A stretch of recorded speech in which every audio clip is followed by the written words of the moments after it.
Lille sådan gul kjole. En denim dragt her. One shoulder. Veldragtet. Ikke brænde mit hoved af. En t-shirt. Sæt her er perfekt.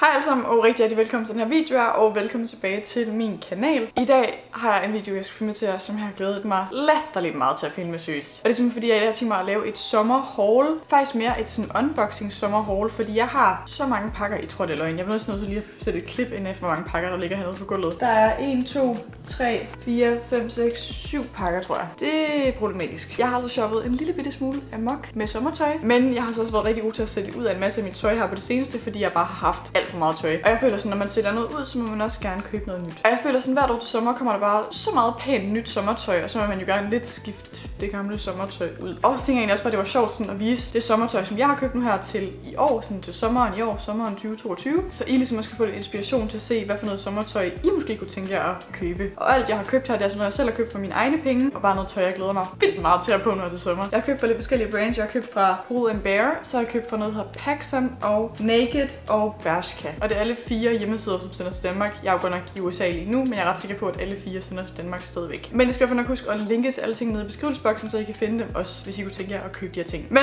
nu har jeg plapret alt for meget allerede, så jeg tænker bare, at vi kommer i gang. Lad os bare starte med Naked. Jeg tænker egentlig bare, at jeg får åbnet den her.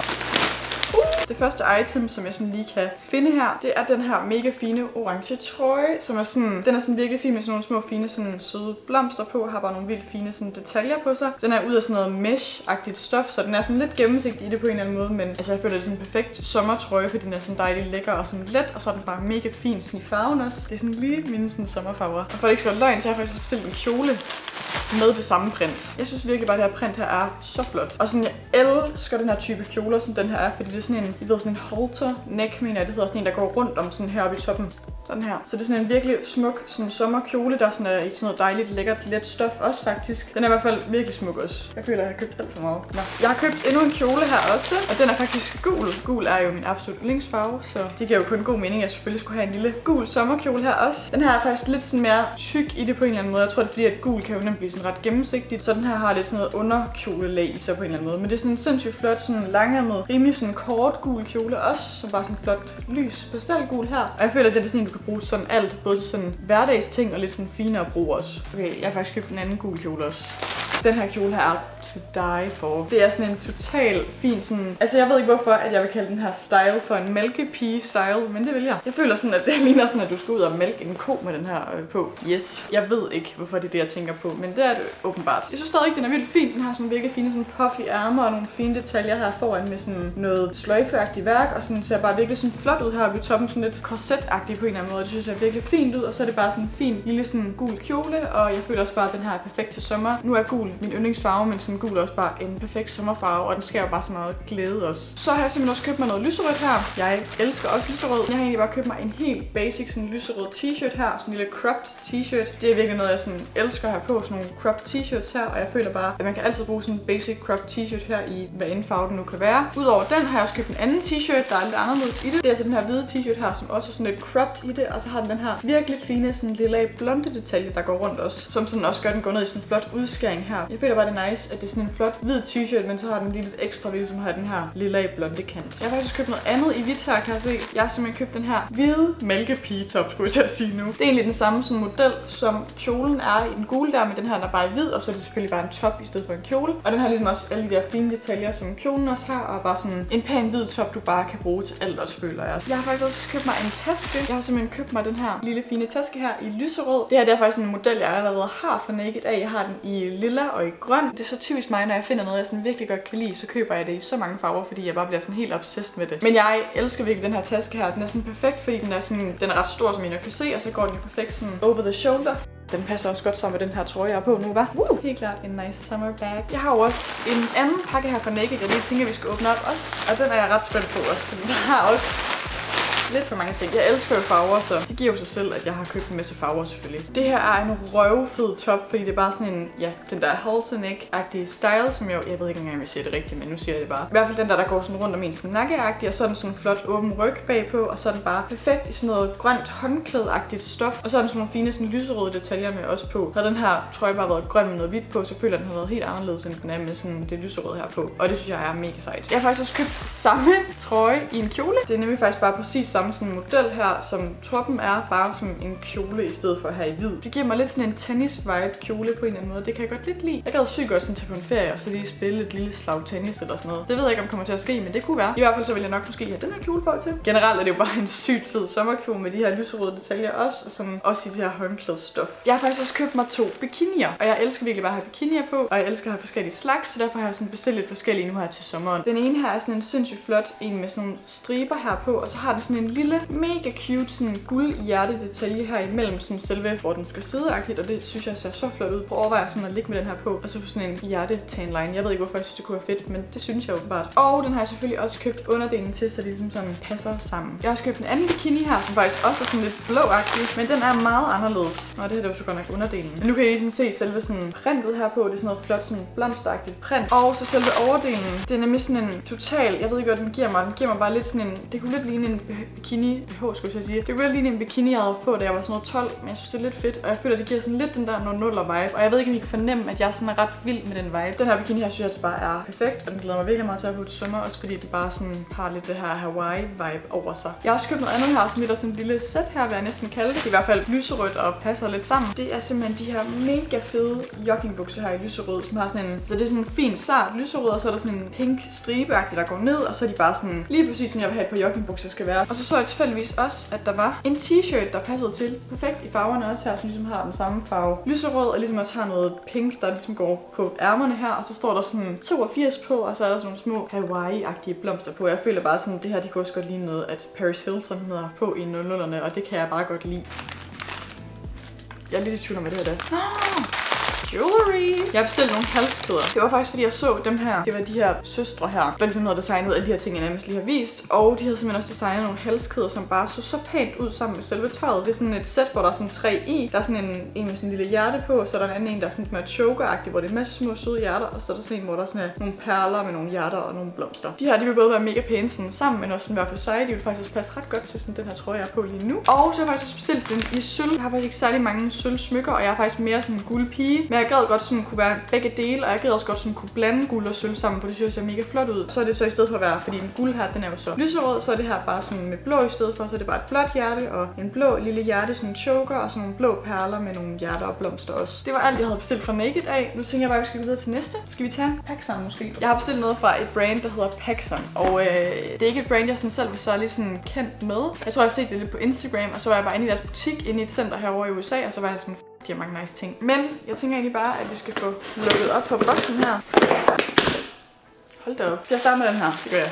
Jeg har simpelthen først og fremmest bestilt en lille cropped t-shirt her, hvor der står Pacific Summer, og det er egentlig bare sådan en hvid t-shirt her, hvor der så er det her skrift på, som bare er noget, jeg elsker nu til sommer. Jeg har simpelthen også købt mig en sweatshirt. Jeg ved godt, det måske ikke er så sommeragtigt, men sådan, den er alligevel faktisk, den er sådan ret let i det, den her. Og så når det bliver en kold sommeraften, så er det rart at have sådan nogle gode nogen. Den jeg har købt her, det er en, der hedder, den hedder ikke noget. Der står bare sådan Florida Keys eller sådan noget på den, og så er der sådan nogle små delfiner på, og den giver bare sådan en god sommer-vibe. Jeg synes bare, den er sådan lidt cute, og bare sådan hvid, og så passer den jo også bare til alt, så det kan jeg godt lide. Jeg har også bestilt sådan lidt 3 forskellige sådan sæt, der er lidt af det samme stof. Jeg kan lige starte med det orange gule sæt her. Det er sådan et par nederdel her, hvor der er sådan nogle små sommerfugle på, og så er det sådan noget håndklædeagtigt stof også, altså som selve sommerfuglene er. Og så er det bare sådan en cute lille sådan sommeragtig nederdel her, og så er der så en matchende top til. Og jeg synes bare, det her var så pænt og sådan virkelig sommeragtigt. Der er så den her top her til, som sådan er, den er længere ned i sådan en fin V-hals, og så har den også de der fine sommerfugle på, og så bagpå har den sådan en fin sådan bindedetalje på ryggen, som jeg elsker. Den her trøje her er jo genial sammen med et par jeans også, men det bliver også bare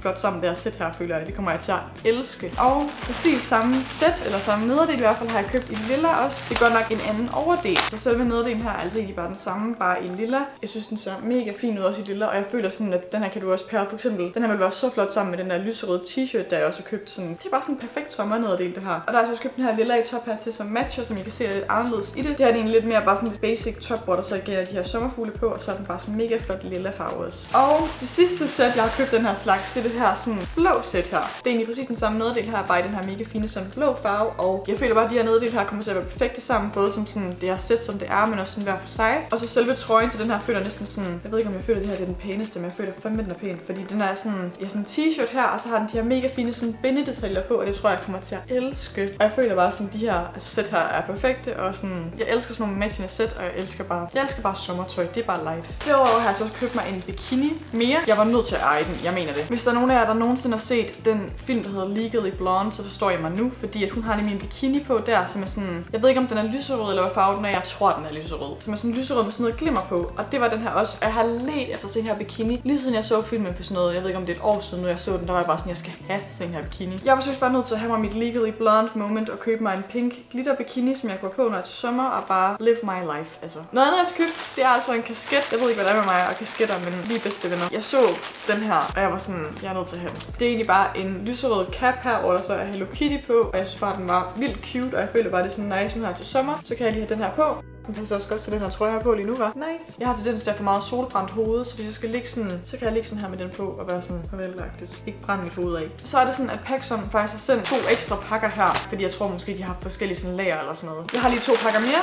I den ene pakke her er der de her fucking nice bukser her. Det er sådan et par, altså ekstremt bløde bukser. Det er helt vildt. Det ligner måske sådan lidt et par yoga pants, og de går sådan lidt lavtaljet ned, hvilket jeg er vild med. Jeg synes, lavtaljede bukser er så fede. Så står der sådan Pacific Sunwear her på, hvilket er bare sådan lækkert. Min ultimative go-to joggingbuks, det bliver den her. Og så har jeg den anden pakke her også.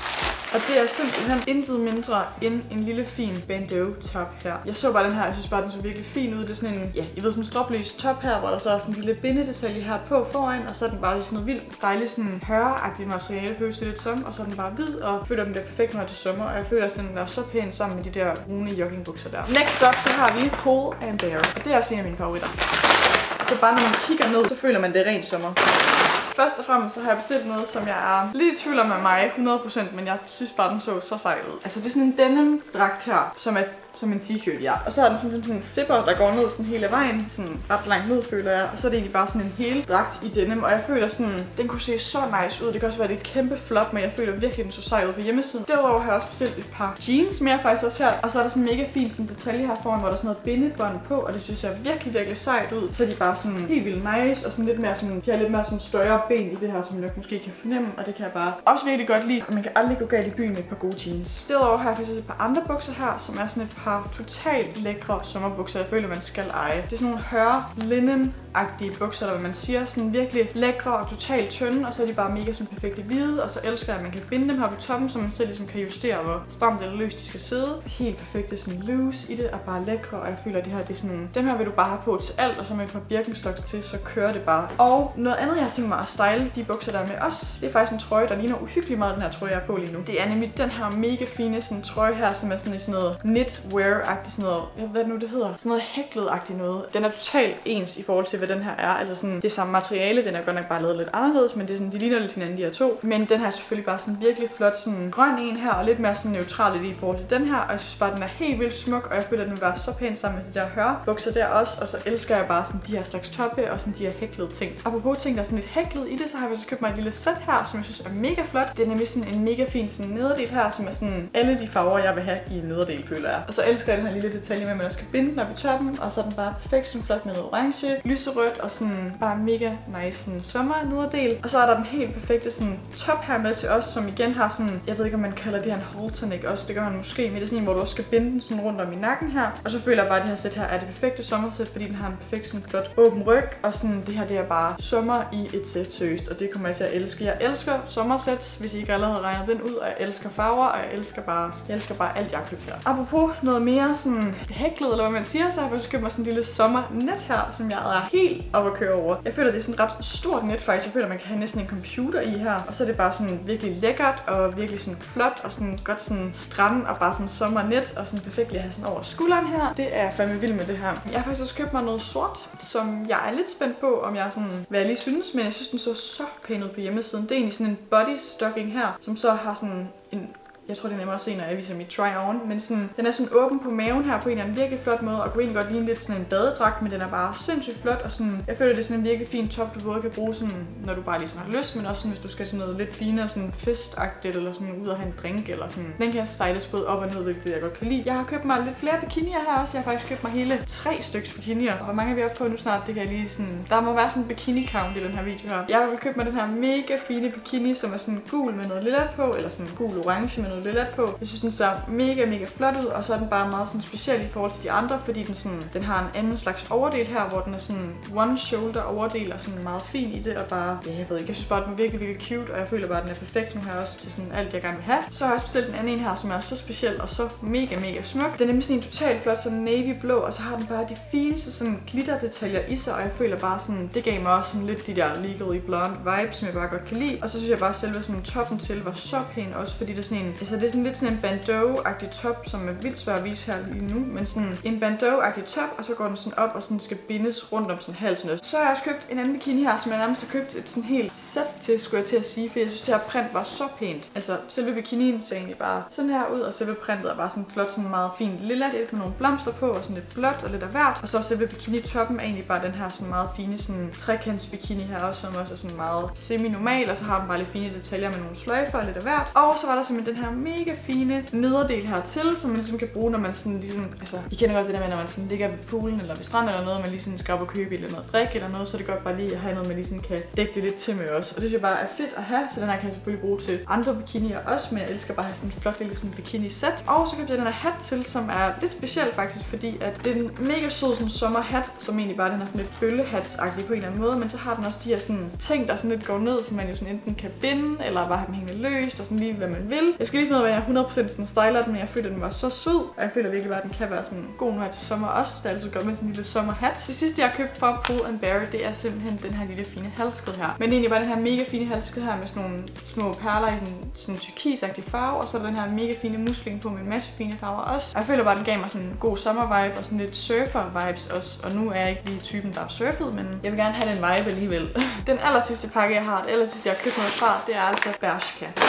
Jeg har nemlig købt mig et par hæklede bukser her, skulle jeg til at sige, eller sådan nogle croquette-agtige bukser. Det er sådan et par mega flotte hvide bukser her, som er meget gennemsigtige, kan man jo sige, så man skal nok, altså enten skal man bare sådan være ligeglad med det, det kan man jo selv bestemme. Den er jo sådan, så man kan se igennemagtigt her. Jeg føler, når det er sommer, så er det måske sådan, du kan tage et par bikini-trusser på i den, og så vil det være fint nok, føler jeg i hvert fald. Når det bliver rigtig varmt, bliver det lækkert, fordi sådan, så er I sådan dejlige, luftige bukser på jo. Det er gået lidt amok for mig, vil jeg nok være ærlig at sige. Jeg håber, at I synes, det var okay at se, og jeg håber, at I synes, det var sjovt at se. Jeg håber, I har fået noget inspiration også. I kan i hvert fald godt regne med, at det her er noget tøj, jeg kommer til at bruge hele sommeren lang, og generelt også bare ude i fremtiden. Og hvis jeg ikke får det brugt, skal jeg selvfølgelig nok sælge det på et eller andet tidspunkt. I kan selvfølgelig også huske, at der selvfølgelig er link til alle items nede i beskrivelsesboksen, så I også skal begynde at shoppe løs, hvis I har lyst til at købe noget nyt sommertøj. Lad os bare holde den ved det, og så vil jeg egentlig bare sige tusind tak, hvis I vil med den video her. Jeg håber rigtig meget, at I kan se med. Og så må jeg gerne være sød og give den en kæmpe stort like og subscribe. Og hvis jeg har set med her indtil nu, for jeg er gået for den her video her, den er rigtig lang, så må jeg gerne gå ned og skrive sommer. Bare gå ned og skrive sommer. Det er sommer, og det er nice, og det er lækkert. Udover det må jeg egentlig bare have det mega godt, indtil vi ses igen i min næste video. Hej!